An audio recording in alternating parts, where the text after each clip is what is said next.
What's up, Bible nerds? I'm AJ Holloway, and this is 5 Minute Friday, where we talk about God's stories so that we can add value to our stories. In today's video, I'm going to talk about a literary device that the Bible uses a ton, and that is parallelism of events. Now, that sounds super complicated, but we're going to break it down in this video. I hope you enjoy.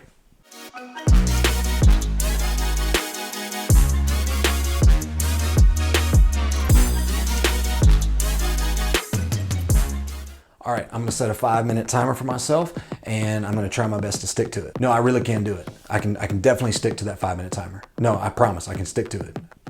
There's nobody even over there. So first off, what is a literary device?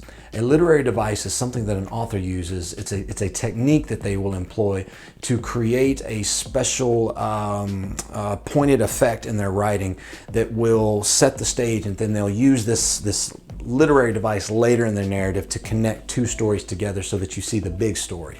And the Bible is full of these literary devices. And one of the devices that the Bible uses a ton is parallelism of events. For example, the opening plot of the Bible shows us 4 key characters: God, man, and Eve, and then the serpent. Then the word for Adam is human. It comes from the Hebrew word adumah, which is, it's for earth, it's for dirt, because man came from dirt, and now Adam means human. And then Eve is Hava, it means life. And we're seeing this neat story unfold underneath the surface of our English Bibles, and it's showing us the coming together of humans and life. We see that human cleaves to life and they become one flesh. And then that sets us up for the rest of the Bible as we are anxiously awaiting to see what happens when humans interact with life. Then we introduce the 4th character into this plot. It's the antagonist, it's the serpent. He asks Hava, life, he asks her a question. And it's important to note that this part of the narrative is talking about the serpent as arum. He is more crafty. It's a word for wise. He is crafty, and he's wiser than all the other animals. He uses this crafty wisdom to entice life. So Genesis 3:6 gives us this little cool wordplay. Again, this is another literary device that we'll talk about in a future video, but this literary device of wordplays in Hebrew, it shows that an isha, which is woman, she ra'ah, which means she looked, she tava, which means she desired, and then she lakas, which means she took. So woman looks, she longs for, and then she takes this fruit. This is what life does. And life begins to show us what it looks like to be a human. Now, with all that narrative in mind, let's look at one of those. There's dozens of these that we don't have enough time to look at in this video, but let's look at one of them in 2 Samuel.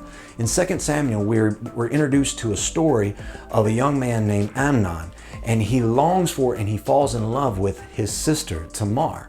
And then it introduces the antagonist, this extra character, into the plot, and it says, but Amnon had a friend, Jonadab, who was, check this out, the Bible calls him crafty. You see these parallelism of events? At this point in the narrative, we're beginning to think of what we read about in Genesis 3. Now watch what Jonadab, the antagonist, watch what he does in 2 Samuel 13, starting with verse 4. And he said to him, why are you, the king's son? He looks at him and he said, you're the king's son. You can do what you want. Why are you becoming thinner day after day? Will you not tell me? Amnon said to him, I love Tamar, my brother Absalom's sister. So Jonadab said to him, lie down on your bed and pretend to be ill. And when your father comes to see you, say to him, please let my sister Tamar come and give me food, and prepare the food in my sight that I may see it and eat it from her hand. This is another literary device that Hebrew authors begin to use. These verbs here of bring it into my sight so that I can see it, these are totally out of place in the context of the sentence. And what the author is showing us here is this mapping on of the Genesis narrative right here. This crafty friend comes along and he's giving him this wise way to take what he is longing for. Amnon is looking at his sister and he wants her. And the Bible's already set us up in the beginning of 2 Samuel that this is not okay. This is not okay for you to lie with your sister. And then we begin to see this unfolding of events take place that sounds extremely familiar as a human begins to take advantage of life. And in complete reversal of the Genesis 3 narrative, we see the woman is now the wise one, and she is saying, no, this isn't right. This isn't good to do this thing. And he took her anyway. Because remember, humans and life, they look, they desire, they take. Now, when we meditate on Genesis 3 and 2 Samuel 13, as well as a ton of other scriptures that parallel the events of Genesis 3, we end with the same sad conclusion that humans are desperately struggling with life. And the Old Testament ends where humans are still falling prey to life and nobody is overcoming this life. And that's just how the Old Testament ends, on this crescendo, nobody nailing it, nobody getting it perfect. And this is the perfect setup for a new storyline where the New Testament authors are going to map all of this parallelism of events onto the New Testament character, where Jesus comes as a human and he shows us how to handle life. And in perfect parallelism of events, Jesus goes to a cross, they pierce his side, out comes blood and water, and what comes out of his side is the church. It's a new Havah, it's a new Eve. And if you remember in Genesis, she was called Havah, life, because she was the mother of all living. And in like fashion, the church today should be the mother of all living. Now watch what takes place at the end of the narrative, because all of this is being mapped on to the future as well. Listen to what Revelations 12 verse 11 says. And they overcame him. Who? The serpent. We're seeing the parallelism of events.